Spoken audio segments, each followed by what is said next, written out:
I want to start today with an image. Mhm. Imagine a massive wooden structure just sitting outside the gates of a city. Okay. It looks like a gift. It looks like a tribute. But inside, it's packed with soldiers, just waiting to dismantle the city from the inside out. We all know the story of the Trojan horse. It's the ultimate trick, the ultimate bait and switch. Right. Exactly. Now, what if I told you that one of the longest, most revered religious texts in human history, a book that sits on millions of altars, is actually a Trojan horse? That is a very provocative way to start, but you are absolutely right. We are talking about the Mahabharata. And usually when people hear Mahabharata, they think ancient India, gods with four arms, magic arrows, elephants, and a lot of preaching. Right, they think fairy tale or scripture. But the whole premise of our deep dive today is that this text was written by a man named Vyasa with a very specific, almost subversive intent. He wasn't trying to write a Bible. He was writing a psychological weapon. He was. I mean, you have to understand the context here. Vyasa is traditionally seen as a sage, a seer, and the text itself says he looked into the future.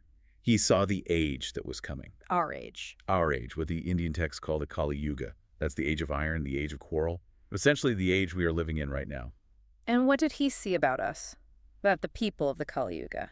He saw that we would be, well, intellectually degraded. He realized that as time marched on, human beings would lose the capacity for abstract, high-level philosophy. We wouldn't have the attention span. Not at all. We wouldn't have the attention span for dry ethics. We wouldn't have the patience to sit and listen to a lecture on the nature of reality. We'd be too distracted, too addicted to stimulation. So he knew if he just wrote a textbook on how to live, nobody would read it. Exactly. So he changed the format. He decided to wrap the medicine in the sweetest, most addictive candy he could find. He wrote a soap opera. The ultimate soap opera. I mean, think about it. The Mahabharata has everything that hooks the human brain. Fratricide, sexual intrigue, political backstabbing, massive battles, humiliated queens, secret illegitimate children. It's Game of Thrones on steroids. Absolutely. Yeah. Vyasa's strategy was brilliant. Come for the drama, stay for the programming.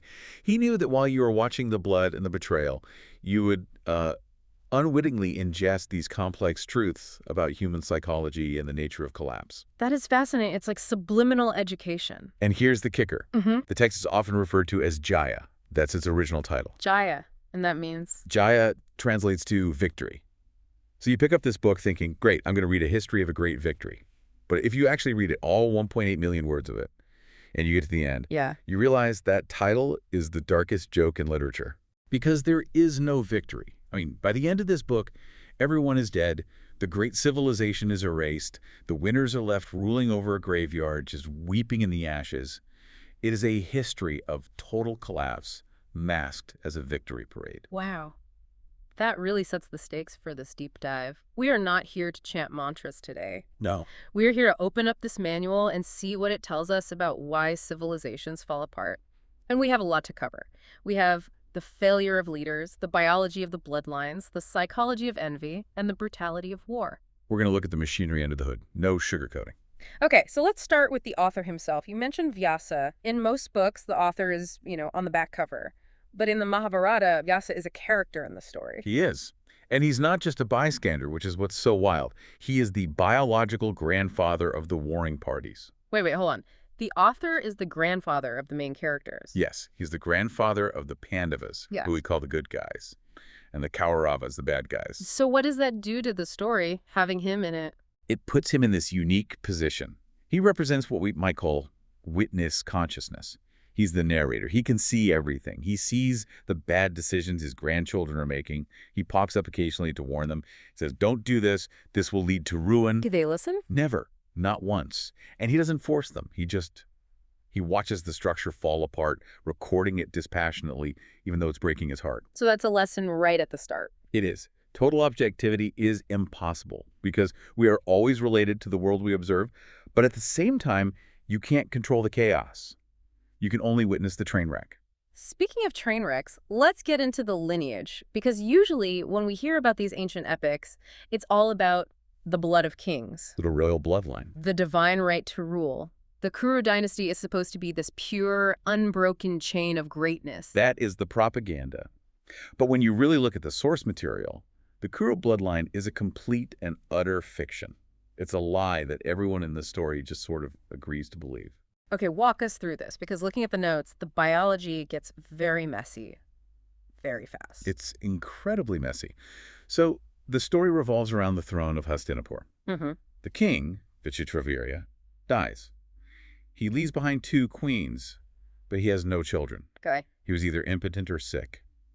So the line is dead. Biologically, the Kuru dynasty ended right there. So what did they do? I mean, a kingdom with no heir is a crisis? It's a total crisis. The queen mother, Satyavati, was desperate. She couldn't let the kingdom collapse, so she called upon her illegitimate son from a previous encounter, the sage Vyasa, to come and impregnate the widowed queens. Wait, Vyasa, the author. The author. So the royal fathers of the next generation aren't royal at all. They're the sons of a hermit sage. Exactly. This practice is called niyoga. It was a kind of primitive form of surrogacy used in emergencies. Yeah. But it wasn't a romantic union. It was clinical and, frankly, terrifying for the queens. Vyasa had been living in the forest for years. He was unwashed, terrifying to look at, smelling of the wild. That sounds traumatic. It was. The first queen, Ambika, she closed her eyes in sheer disgust and fear during the act. And the result of that was? Because she closed her eyes, her son was born blind. That son was Dhritarashtra, the father of the villains. Okay. And the second queen? The second queen, Ambalika, she turned pale with shock. So her son was born anemic and pale. That was Pendu, the father of the heroes. So let's just pause and look at this. The blind king and the pale king, neither of them has a single drop of the royal blood of the ancestors they claim. Not one. They are sons of a forest sage. And it gets worse from there, doesn't it? It gets much worse. Pandu, the pale king, he had a curse on him. He couldn't have sex without dying, so he couldn't father children. So where did the 5 Pandava brothers come from? You know, the famous heroes Yudhishthira, Arjuna, Bhima. His wife, Kunti, had a special mantra. She could call down cosmic deities, gods, to give her a child. Like, literally call down gods. Literally. So she summoned Dharma, the god of justice, to get Yudhishthira. She summoned Vayu, the god of wind, to get Bhima. She summoned Indra, the king of gods, to get Arjuna. So if we ran a 23andMe DNA test on the Kuru family... It would be a blank page. The Pandavas share 0 genetic material with the Kuru ancestors. They share 0 genetic material with their father Pandu. And yet, the entire epic, the death of millions of soldiers, is a war over who has the blood right to the throne. that is heavy. It just makes you realize how much weight we put on labels. It's the first massive aha moment in the text. Absolutely. I mean, wars are so often fought over these labels: nationalism, caste, lineage, my people versus your people. But if you just scratch the surface, those labels are often historically or biologically void. The Kuru dynasty was a ghost. It was a ghost, but people were willing to kill and die for that ghost. And presiding over this entire house of cards is the grandfather, Bhishma. Bhishma. Now, in pop culture, Bhishma is the ultimate good guy. He's self-sacrificing, he's noble, he's the warrior saint. But our notes suggest he might be the single biggest villain in the story. He is the catastrophe of the good man. The catastrophe of the good man. I like that. He is the prime example of what happens when you value being principled over doing the right thing. Okay, let's unpack his famous vow, the Bhishma Pratika, the terrible vow. Right. So as a young man, Bhishma was the heir. He was perfect, strong, wise, the whole package.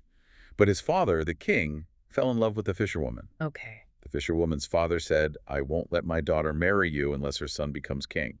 But Bhishma is the heir, so no deal. So the king is heartbroken. Completely. So Bhishma, to make his daddy happy, makes this incredible vow. He says, "I renounce the throne." And to make sure no one can ever challenge the fisherwoman's children, he adds, "I will remain celibate for life. I will never marry, and I will serve the throne of Hastinapur, whoever sits on it." On the surface, that sounds incredibly noble. He gave up everything for his father's happiness. It sounds noble. It looks like sacrifice. But you have to look at the consequences. By removing himself from the gene pool and the succession, he created a power vacuum that lasted 3 generations. Right. He left the kingdom to be run by weak, illegitimate, or blind rulers, while he, the most capable man, stood by the sidelines, just holding a spear. But the worst part is the loyalty vow, right? I will serve whoever sits on the throne. That is a fatal error. He pledged loyalty to the chair, not to the people or to justice. Which sounds honorable until... Until a psychopath sits on the chair. When Duryodhana, who Bhishma knew was dangerous, cruel, and wrong, took power, Bhishma became a weapon for that tyrant. He effectively said, I know you are evil, but I promised my dad I'd serve the king, so tell me who to kill. That's the just following orders defense. It is. It's the ultimate lesson. Yeah. Bhishma teaches us that blind loyalty is a sin.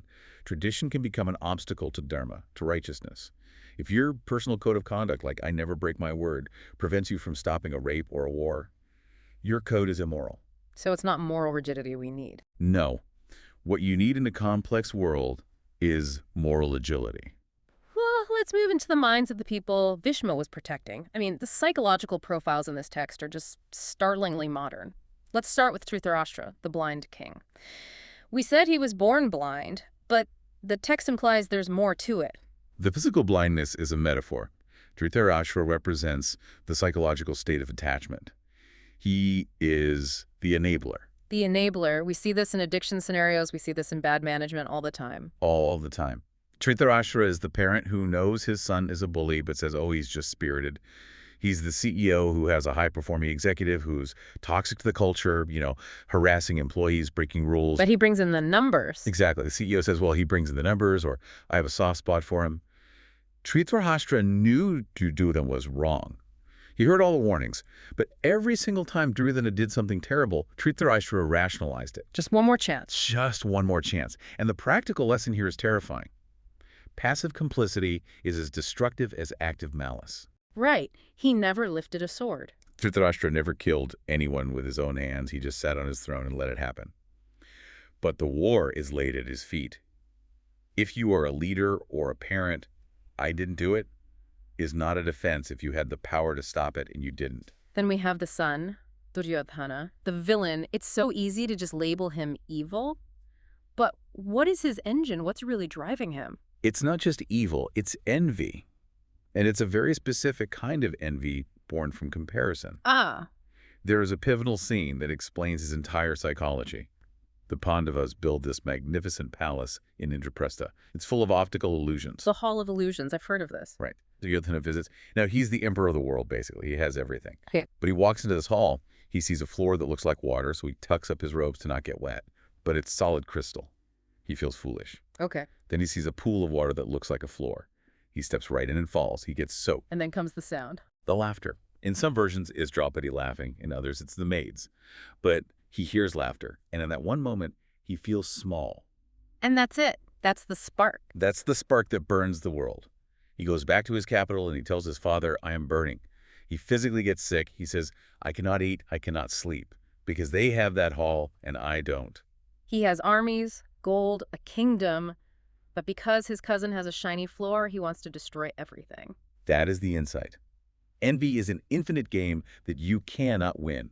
You can have 99% of the wealth, but if your focus is on the 1% your neighbor has, you are in hell. Comparison is the thief of joy. It is. Duryodhana proves that an insecure narcissist is the most dangerous person to have in power, because no amount of success will ever be enough to fill that hole inside them. Now, surely the hero Yudhishthira, he's better. He's the son of Dharma, the truth teller. Yudhishthira is better, but he's deeply, deeply flawed. He is a flawed idealist. And if we are being completely honest, he is a gambling addict with a martyr complex. That's a harsh take on the good guy. Is it? But look at the facts. The central catastrophe of the entire book is the dice game. Right. Yudhishthira accepts the invitation to gamble. He knows Shakuni, the uncle, cheats. He knows gambling is destructive, but he goes. Why? His code. His ego, wrapped in a code of honor. He says, a king cannot refuse a challenge. And he just doesn't stop. He doesn't. He loses his pearls. He loses his gold. He loses his armies. He loses his kingdom. A rational person walks away. An addict doubles down. An addict doubles down. He bets his brothers. He bets himself. And finally, he bets his wife, Draupadi. That's the moment. I mean, that's the moment where you just lose all sympathy for him. He bet his wife, like she was a piece of furniture. Precisely.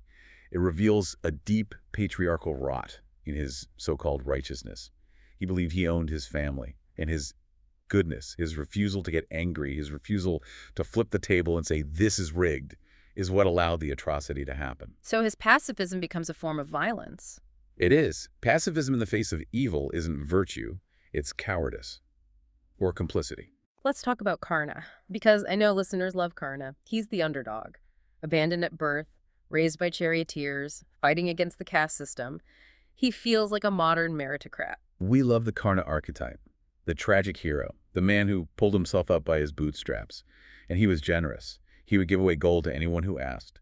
But the original text is much harsher on Karna than modern TV shows are. Why is that? Because Karna is a warning about the company you keep. So his fatal flaw was his friendship with Duryodhana. It was. Karna was talented, but he was bitter. He had a chip on his shoulder the size of a mountain. He hated the Pandavas because they had the status he felt he deserved. And that bitterness, it just made him nasty. He allied with Duryodhana because Duryodhana was the one who gave him the kingdom. So he was loyal to the only guy who treated him with respect. That seems understandable. It's understandable, yes, but that loyalty turned him into a monster. During the dice game, when Draupadi was being humiliated, even the old men in the court were uncomfortable. It was silent. But Karna was cheering. He's the one who shouted, "Strip her! She is a whore with 5 husbands." Oof, that is hard to reconcile with the noble hero image. It completely destroys the image. Yeah. And the lesson is stark. Gratitude to a tyrant is not a virtue. It's slavery. If your friend pays for your dinner but then asks you to help him beat up an innocent person and you do it because I owe him, you aren't a loyal friend. You're a thug. He chose to stay in the mud. He chose to stay in the mud with Duryodhana, and it rotted his soul. That brings us to the scene itself. Section 3, the game of dice. We've touched on it, but I want to really go there. Because this isn't just a scene in a story. This is a moment of total systemic failure. It is the moment civilization collapses. I mean, picture the scene. This is the Sabha, the royal court. It is the Supreme Court, the Senate, and the Oval Office all rolled into one. The wisest men in the world are there. Bhishma, Drona, Vidura. And Draupadi is dragged in. She is dragged in by her hair. She is menstruating, so she is wearing a single garment. She is weeping. She is being physically assaulted by Dushasana. And she looks at the elders. She looks at Bhishma. She asks for help. And they do. Nothing. Silence. Pin drop silence. But why? I mean, these are the greatest warriors on earth. Why didn't Bhishma just stand up and cut Dushasana's head off? Because of technicalities. Technicalities. They were paralyzed by legal arguments. They were debating things like, well, Yudhishthira bet himself first, so he became a slave. Does a slave have the right to property? If Draupadi is his property, can he bet her if he doesn't own himself? That makes my blood boil. A woman is being assaulted right in front of them, and they are debating property law. That is the point. When law violates basic human dignity, the law is wrong. Technicalities are the refuge of cowards. Right. If you're ever in a boardroom or a meeting and something unethical is happening, bullying, fraud, harassment, and you sit there thinking, well, technically it's not against company policy, you are Bhishma in that moment. You are complicit. Draupadi actually makes a brilliant legal argument herself, doesn't she? She does. She attacks their entire logic. She says, if he lost himself, he is a slave. A slave owns nothing. Therefore, the bet of me is void. And they had no answer. The court had no answer. But they still didn't help her. So the system failed. The family failed. Who saved her? The divine, or the cosmic. Dushasana tries to strip her naked in front of her husbands and her fathers-in-law. She lets go of her dress and she just prays. And the sari becomes endless. He pulls and piles of cloth cover the floor, but she is never naked. It's a miracle. It is. But the takeaway isn't just God will save you. The takeaway is that institutions will not. Oh.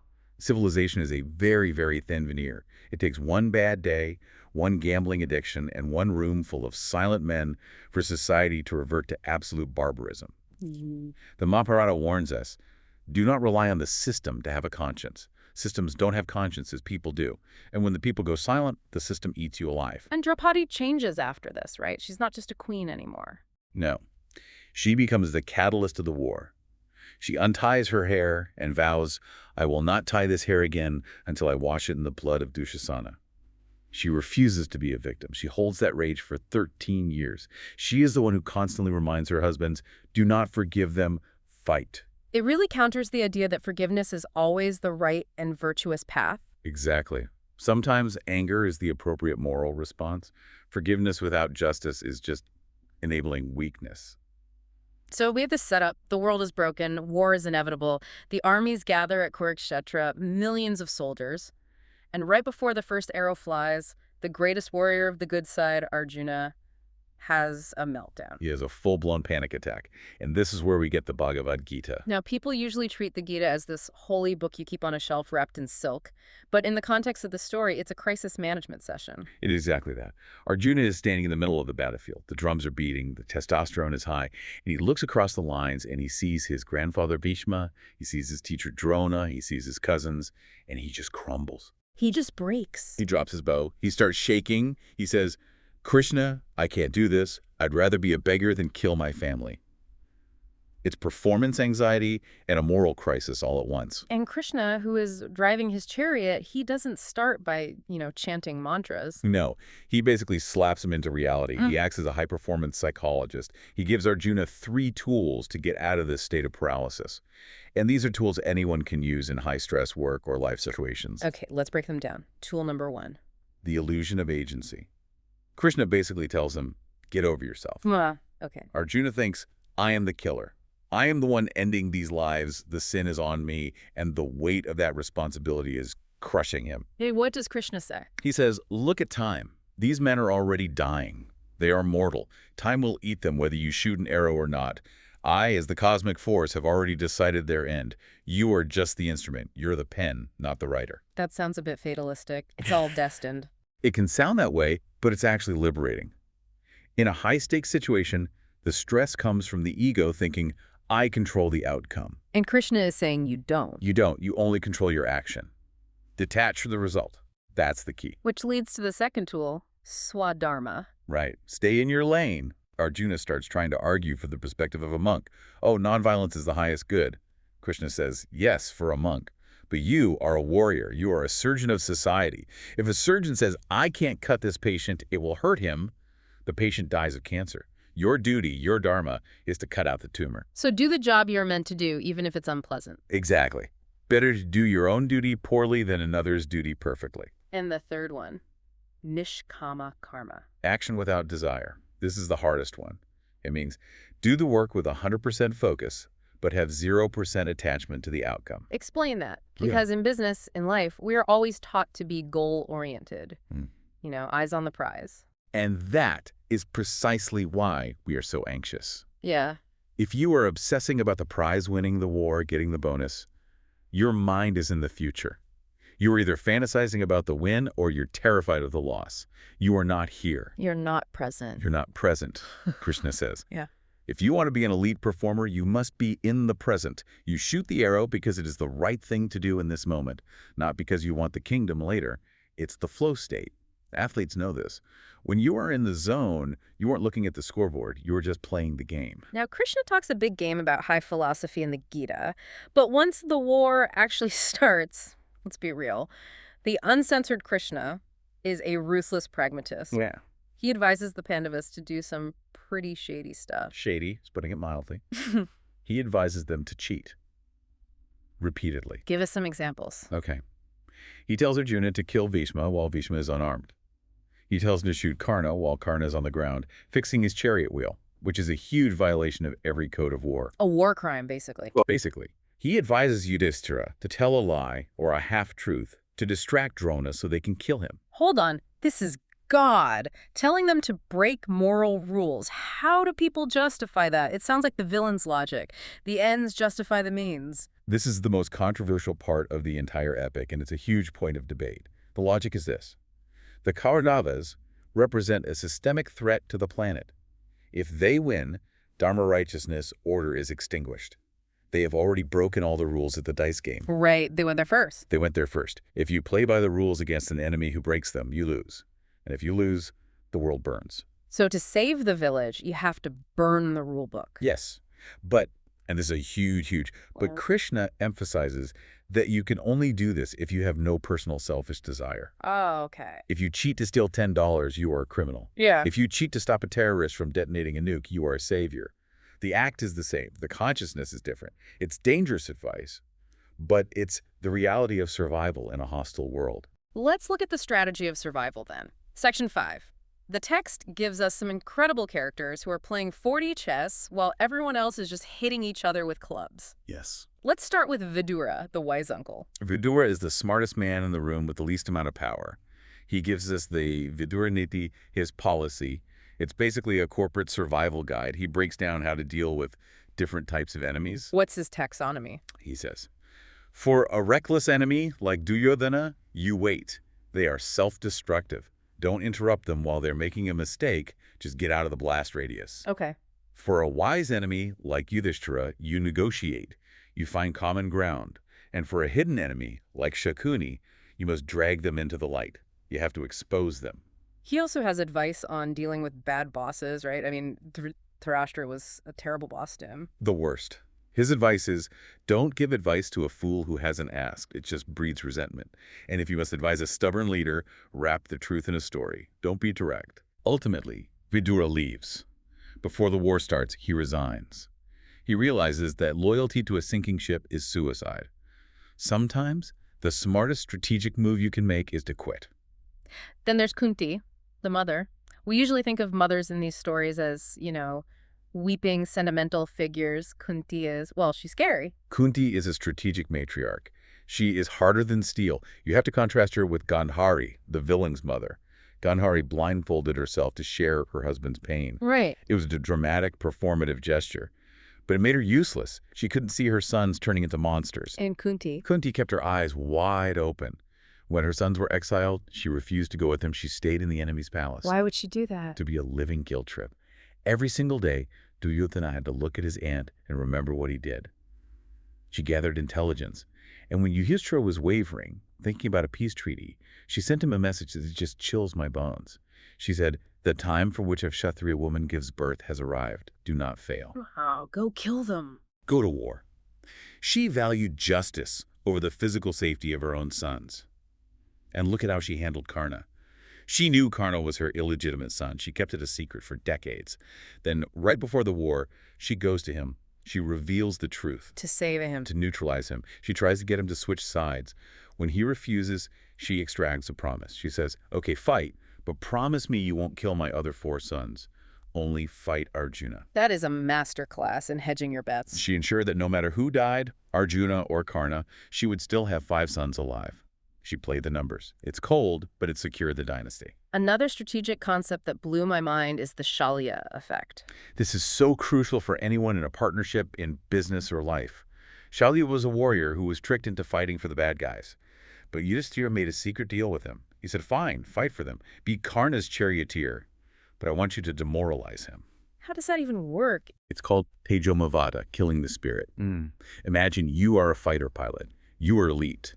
But the guy in the back seat, your navigator, is constantly whispering in your ear, you're gonna miss. The other guy is better than you. You're a fox fighting a lion. We're gonna die. That would completely destroy your focus, your confidence. It destroyed Karna. Despite being equal to Arjuna in skill, he lost the mental battle because his support system was actively toxic. The lesson: audit your inner circle. A business partner, a spouse, a friend who subtly undermines your confidence is more dangerous than an open enemy. You can fight the guy in front of you. You can't fight the guy driving your chariot. Then we have the tragic failure of the Chakravyuha. We hear this word used in India for a labyrinth or a trap. But what is it technically? The Chakravyuha is a military formation. Imagine a spinning wheel of soldiers, layer upon layer, like a blooming flower that is constantly rotating. It's a grinder. If you walk into it, the walls close behind you. And Abhimanyu, Arjuna's young son, goes in. He knew how to enter. He had the code to break the first layer, but he didn't know the code to exit. But he went in anyway. Why? It is the classic startup failure. How many founders do we know who know how to enter, how to launch the product, how to get the funding, the adrenaline rush? Right. But they have no exit strategy. They don't know how to sustain or how to get out. Right. Abhimanyu got trapped in the center and was slaughtered. Mm-hmm. Entry is just adrenaline. Exit is wisdom. Never start a war or a business you don't know how to close. Let's go to the war itself. Section 6, the Battle of Kurukshetra. It lasts 18 days. And there is a distinct shift in tone during the battle. Yes. Days 1 through 10 are what we could call the clean war. They followed the Geneva Convention of that time. No fighting after sunset. If a warrior surrenders, you spare him. It was almost chivalrous. And then? Then a slide into brutality. The turning point was the death of Abhimanyu. 6 great warriors ganged up on one boy. They broke the code. And once that line was crossed, the Pandavas said, okay, the gloves are off. This is where we see asymmetric tactics. The text calls it upaya. When you are outnumbered, You cannot win a fair fight. You need a hack. We see this with Shikandi. The shield? Right. Bhishma was unstoppable, but he had a rigid moral code. He would not fight a woman. Shikandi was born female, but lived as a man. So Arjuna used Shikandi as a human shield. Exactly. Bhishma saw the female form and lowered his bow. Arjuna hid behind Shikandi and shot Bhishma full of arrows. They used the enemy's own morality as a vulnerability. Then there's the lie to kill Drona, the Ashwatthama elephant. This is the moment Yudhishthira, the truth teller, breaks. He does. Drona was slaughtering the army. He was invincible. But he had one weakness. His son, Ashwatthama. Krishna told the Pandavas, if he thinks his son is dead, he will drop his weapons in grief. But the son wasn't dead. So they killed an elephant that was named Ashwatthama. And they told Drona Ashwatthama is dead. Drona didn't believe them. He turned to Yudhishthira and asked, is it true? You never lie. And what did Yudhishthira say? He said Ashwatthama is dead. And then he whispered under his breath, the elephant, not the man. A technical truth that acted as a lie. It was information warfare. Drona dropped his bow in grief and was immediately beheaded. It was effective, but it cost Yudhishthira his spiritual standing. The text says his chariot, which used to float a few inches above the ground due to his purity, hit the earth with a thud in that moment. And the war ends in just absolute horror. The Ashwatthama night raid. This is the darkest scene in the entire text, I think. The war is technically over. The Pandavas have won. Everyone is celebrating. But that night, Ashwatthama, possessed by Shiva and pure rage, creeps into the Pandava camp. He butchers their children while they're sleeping, all 5 of them. Just absolute butchery. It turns the victory into ash. Yudhishthira becomes king the next morning, but he has no heirs. He inherits a silent kingdom. It's the author saying, you wanted war, this is war, there are no winners, just survivors. And the final collapse doesn't even happen on the battlefield. It happens 36 years later. To the victors. To Krishna's own clan, the Yadavas. This is the lesson for every successful empire, every successful company. The Yadavas became the masters of the world. They were rich, powerful, invincible. And what happened? They went to the beach. A beach party. A drunken revelry at a place called Pravasa. They were arrogant. They started mocking each other. A fight broke out over some trivial insult. Someone pushed someone, and due to a curse, the blades of grass on that beach turned into iron rods. Iron grass. Iron grass. They picked up the grass and beat each other to death. Brothers, killing brothers, fathers killing sons. Krishna stood there and watched his own people self-destruct. Why? Because success breeds complacency. Good times create weak men. They didn't have an external enemy to fight, so they rotted from the inside. Luxury and lack of discipline destroyed what the entire war couldn't. That brings us to the end. Section 7, the metaphysics. The Pandavas are old. They decide to leave the kingdom and walk to heaven. They climb the Himalayas. The Mahaprasthanika Parva, the great departure. They're climbing the mountain in the snow. And one by one, the heroes fall and die. Why do they? Because of their specific flaws, their hidden pride. Draupadi falls first, Yudhishthira explains. She loved Arjuna more than the rest of us. She wasn't impartial. Then Sahadeva falls, intellectual arrogance. Nakula falls vanity about his beauty. Arjuna falls pride in his archery. Bhima falls gluttony and not caring about the hunger of others. They all die on the slopes. Only Yudhishthira makes it to the top. But he's not alone. He is followed by a stray dog, a dirty street dog that has been with him the whole way. And the king of gods, Indra, descends in a chariot. He says, hop in, Yudhishthira, you made it. Yudhishthira says, okay, come on, dog. And Indra says, whoa, whoa, no. No dogs in heaven. Leave it behind. And Yudhishthira refuses. He refuses paradise for a dog. He refuses heaven. He says, this dog has been my loyal companion when my brothers and my wife died. I will not abandon a dependent for the sake of my own happiness. If the dog can't go, I don't go. That is the ultimate test. It is. And the dog transforms. It is Dharma, the god of justice, in disguise. It was a test of compassion. Yudhishthira passes. He proved that loyalty to the lowest creature is higher than the desire for paradise. But the shocks aren't over. He gets to heaven, and who does he see sitting on a throne drinking nectar? Duryodhana, the villain, the man who burned the world. I would be furious. Yudhishthira is furious. He shouts, how is this sinner here? Where are my brothers? He finds out his brothers are in a temporary hell. What is the meaning of this? Is the book saying the bad guys win in the end? No. It's saying that the cosmic accounting is different from our human morality. Duryodhana died a warrior's death on the battlefield, so he got a ticket to heaven to burn off his good karma before returning. The Pandavas had sins of pride and deceit to burn off in hell. But the deeper lesson is about hatred. Explain that. The gods tell Yudhishthira, there is no hatred in heaven. If you cannot sit next to Duryodhana and accept him, you're not ready for heaven. You are still carrying the baggage of the earth. It forces Yudhishthira and the reader to let go of the binary of good versus bad. It's about total acceptance of reality as it is. There's one final character we missed. Barbarika. The severed head. Ah, the witness. Barbarika was a warrior so powerful that Krishna had to cut his head off before the war even started so he wouldn't destroy everyone. But Barbarika asked to watch the war, so they put his head on a hill overlooking the battlefield. Okay. After the war, the Pandavas were arguing, I killed the most. No, I did.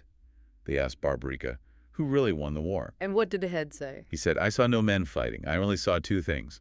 I saw the Sudarshana Chakra Krishna's divine disc spinning and cutting heads, and I saw Draupadi in the form of the goddess Kali drinking the blood. You guys were just puppets. Time Kala was the only real player.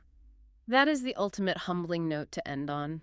We think we are the doers, but we are just part of a massive cosmic churning of time. It's exactly. So let's wrap this up. The outro. We've gone through the history, the strategy, the horror, but the tradition says there's one more layer, an internal layer. Right. The Mahabharata isn't just something that happened 5,000 years ago. It is happening inside you right now. Map it out for us. Dhritarashtra is your blind mind, attached to comfort, unwilling to see the truth. Duryodhana is your ego, demanding, jealous, insecure.